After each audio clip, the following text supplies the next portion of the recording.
Hi, I'm Bridget A.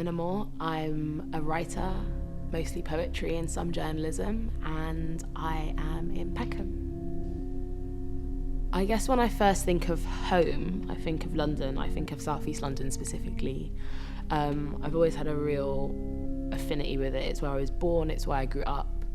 And I've always been someone who's been very easy at crossing between the different boundaries. I grew up on the boundary of East Dulwich, Peckham and Camberwell.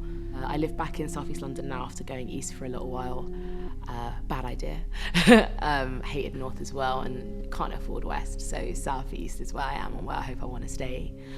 I think of like wider notions of home a lot, so like where my family is from, which is Ghana, but then even in Ghana my parents are from opposite sides of the country, and so going back home, one of the things that always makes me laugh is I wouldn't know where to go in Ghana, just on a really basic level. It would be a big family political beef thing, and I wouldn't know which side of the country to choose. I applied for dual citizenship when I was a teenager, I think about 15 or 16, and they just rejected me flat out, which I found really hilarious, and that was a real blow. But I got it, I understood what they were saying and it was true. And I applied, I kept on applying, and I think the second time it just sort of fizzled out, but the third time they were like, yeah, it's fine. So now I have my dual citizenship card. And so I don't know, I feel quite tormented in a way that everyone feels tormented when it comes to thinking about home. But saying all of that, I do feel a strong connection with my home, with South East London, with Peckham and Camberwell.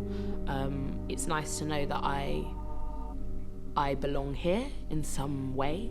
As the years have gone on and as gentrification has happened and as people are getting pushed out more, that feeling hasn't necessarily waned, but it definitely has. That feeling, it feels like I need to hold on to it a little bit harder. It feels like I need to fight for it a bit more.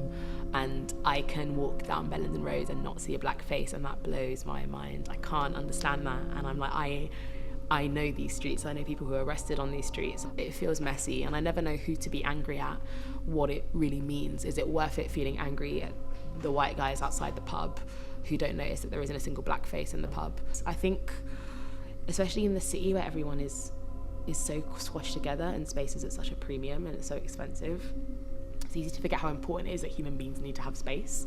And like the fact that we're living in smaller and smaller like physical homes isn't good for us, isn't good for people to be squashed up together.